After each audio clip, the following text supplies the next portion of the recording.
Il y a certains débats, souvent tu n'as pas besoin d'aller puiser très profondément dans ta connaissance, dans ton intelligence, pour répondre à certaines questions. C'est comme une petite maladie égratignure, tu pars voir le docteur là, il ne va pas te demander de faire radio. Donc moi je pose les questions pour que les questions elles-mêmes répondent à la question. Oui, Genre moi je m'assois ici dans mon studio, je n'ai pas fait de tour de tout Ouara, je n'ai pas fait le tour de toutes les églises de Ouara, et je trouve un défaut commun à toutes les églises de Ouara, et je sors sur les antennes, commencer à parler de ce défaut-là, à reprocher aux gens ce défaut.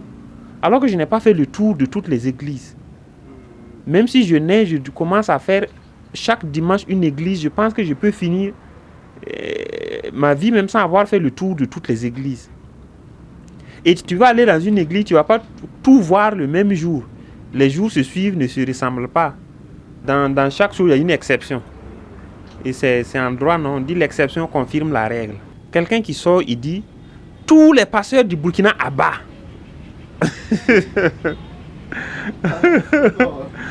Tous les prêtres à bas. Non. Tous les évêques à bas. Pour moi, dans ce cas-là. Les bouddhistes à bas.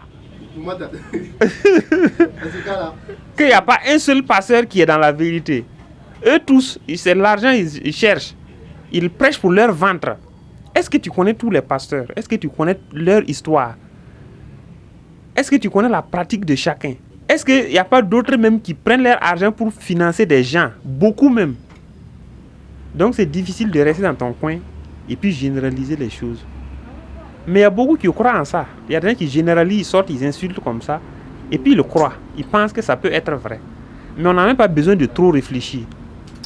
Quand Jésus est venu, il n'a pas pris un seul disciple. Il en a pris jusqu'à 12.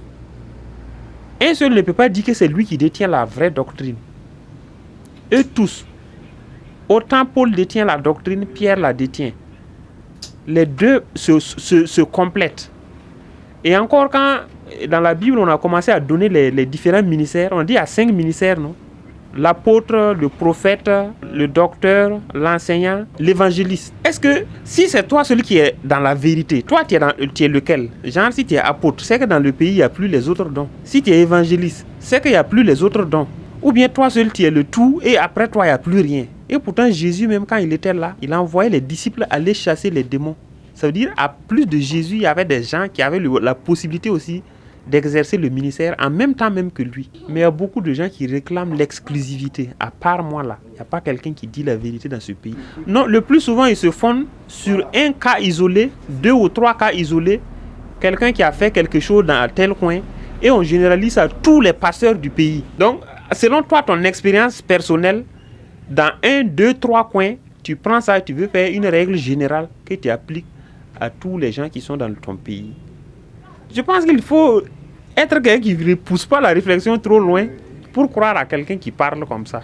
Mais quand tu parles et puis tu mets une petite réserve, tu dis, même si tu dis 90% des pasteurs sont comme ça, là, la plupart, le plus souvent, là, on peut t'accorder un peu de crédit. Mais quand moi, je vois quelqu'un qui généralise, qui utilise des termes comme ça, et pourtant, tu n'es pas allé faire un sondage, tu n'as pas allé faire une enquête, tu n'as pas fait le tour de toutes les églises. Si je prends l'exemple des églises, tu n'as pas fait le tour des maisons de tous les pasteurs. Tu ne peux pas venir te pointer et te permettre de dire que tous les prêtres sont comme ça, tous les pasteurs sont comme ça. C'est le totalitarisme, ou bien c'est quoi même là? Le fait d'exagérer là, l'hyperbole. Voilà, l'hyperbole. Tu généralises sans preuve, sans fondement, sans enquête. Et il y a des gens qui croient en ça. Déjà, quand tu vois quelqu'un qui commence à généraliser là, il faut avoir peur de lui. Il n'y a pas la vérité dans la suite de ce qu'il va dire là. Il faut une petite humilité. Tu dis, selon mon expérience, dans tous les lieux où je me suis rendu, jusqu'à présent, je n'ai pas encore vu. Peut-être qu'il y en a ailleurs, mais selon ma petite expérience, selon les lieux que j'ai visités, si tous les autres sont comme ça, en tout cas, en Côte d'Ivoire, il n'y a pas de bon pasteur. Tu vas voir tous les prophètes, il n'y a pas un seul prophète qui a eu un seul disciple. Dans l'islam, le prophète avait beaucoup de califes. Ce n'était pas un seul. Dieu n'est pas fou pour prendre sa vérité et la donner à une seule personne. Même nous les hommes, que de ne pas mettre tous ses œufs dans un même panier. De peur que si tu fais un faux pas, tu trébuches, tu perds tout. Donc il faut mettre ces œufs-là dans plusieurs paniers. Si nous les hommes, nous connaissons cela, je peux dire que Dieu, il connaît cela mieux que nous. Il ne va pas prendre toute la substance de sa vérité-là et confier à un seul être, à un seul homme. Vous serez nombreux à détenir la vérité et vous êtes complémentaires. Toi, tu peux prêcher de telle manière, l'autre prêche doucement, l'autre enseigne, l'autre conserve la Bible même. Vous savez, c'est grâce à l'Église catholique même en partie que nous avons plein de choses. Maintenant, quand ils veulent critiquer là, ils mettent tout dans le même panier, ils partent jeter le bébé avec l'eau du bain. Alors qu'il y a un minimum de consensus qu'on doit avoir en commun. Et il y a des petits détails maintenant, on cause sur ça en plaisantant. Celui qui arrive à convaincre l'autre, tu le suis. Mais il y a un fond qu'il ne faut pas jeter. Il y a plein de pasteurs que Dieu travaille avec, qui ont la vérité de la Bible. Il y en a plusieurs même. Il ne va pas prendre un seul dans un pays et c'est lui qui a la vérité. Ouais. C'est à lui seul que Dieu parle. Tous les autres là, c'est des faux types. Jamais. Dieu ne va jamais le faire. Quand il commence, il insulte tout le monde d'abord. Les pasteurs, les évêques, les mon-père, toutes les religions.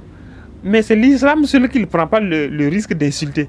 Parce qu'il sait que ça, s'il le fait là, on va le sauter en pleine croisade là-bas. Il insulte tout. Donc il faut un peu de retenue, de respect. Quand on se respecte, quand tu respectes quelqu'un et puis après maintenant tu essayes de le convaincre là, il va te suivre facilement.